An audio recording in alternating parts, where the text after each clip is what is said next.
নমস্কার দর্শক বন্ধুরা, আজ আমি নিরামিষ বাঁধাকপি আলুর তরকারি রেসিপি আপনাদের সঙ্গে শেয়ার করছি। এইভাবে তৈরি করলে খেতে দুর্দান্ত হয়। অবশ্যই রেসিপিটা তৈরি করবেন। দেখুন দেখতে কতটা সুন্দর হয়েছে আমার বাঁধাকপি, খেতেও অপূর্ব হয়েছে। গরম গরম রুটি, লুচি, পরোটা বা সাদা ভাতের সঙ্গে সার্ভ করুন, খেতে অসাধারণ লাগে। আপনারা যে কোনো পুজোর দিনেও আপনারা এইভাবে নিরামিষ বাঁধাকপি তৈরি করতে পারেন। প্রথমেই কড়াইতে 3 চামচ মতো সরষের তেল ভালো করে গরম করে হাফ চামচ মতো গোটা জিরে দিয়ে দিচ্ছি। গোটা জিরে হালকা করে ভাজা হলে দিয়ে দেব ডুমো করে কেটে রাখা আলু। আলুকে লবণ ছাড়াই বারে বারে নাড়াচাড়া করে হালকা করে ভাজা ভাজা করে নেওয়ার পর অ্যাড করে দিচ্ছি কেটে রাখা বাঁধাকপি। বাঁধাকপি কেটে জল ঝরিয়ে আমি নিয়েছি, পরিষ্কার জলে ধুয়ে।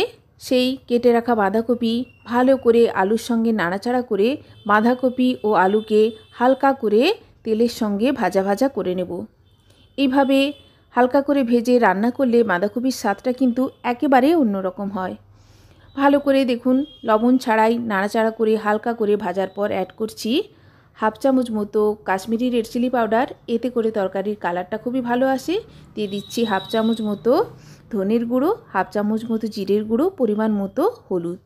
খুব ভালো করে সমস্ত গুঁড়ো মশলা বারে বারে নাড়াচাড়া করে ভালো করে বাঁধাকপির সঙ্গে ভাজা ভাজা করে নিচ্ছি। এরপর গ্যাসের ফ্লেমটা লোতে করে দিয়ে আমি ঢাকা দিয়ে রেখে দেব। অ্যাড করছি পরিমাণ মতো লবণ ভালো করে মিক্সড করে দেখুন আমি দিয়ে দিচ্ছি ঢাকা। গ্যাসের ফ্লেমটা লোতে করে 3 মিনিট সময়ের জন্য রেখে দিয়েছিলাম। 3 মিনিট পর খুব ভালো করে আবারও নাড়াচাড়া করে দিয়ে দেব ঢাকা। এইভাবে ঢাকা দিয়ে প্রায় 70% সেদ্ধ হয়ে যাওয়ার পর অ্যাড করে দিচ্ছি মিডিয়াম সাইজের কেটে রাখা টমেটো ও শিলে বাটা হাফ চামচ মতো আদার বাটা। ভালো করে টমেটো আদার বাটা নাড়াচাড়া করে আমি আবারও দিয়ে দিচ্ছি ঢাকা মিনিট 2 সময়ের জন্য। 2 মিনিট পর ঢাকা খুলে নাড়াচাড়া করে অ্যাড করে দিচ্ছি জল ভালো করে মিক্সড করে আবারও ঢাকা দিয়ে বাঁধাকপিকে আমি সেদ্ধ হওয়ার জন্য রেখে দেব গ্যাসের ফ্লেমটা লোতে করে।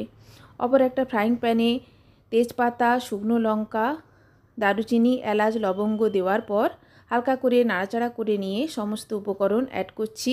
হাফ চামচের বেশি পরিমাণ গোটা জিরে ও হাফ চামচ মতো গোটা ধনে। মিক্সার গ্রাইন্ডারে ড্রাই রোস্ট করা মশলার আমি একটা পেস্ট বানিয়ে নিচ্ছি।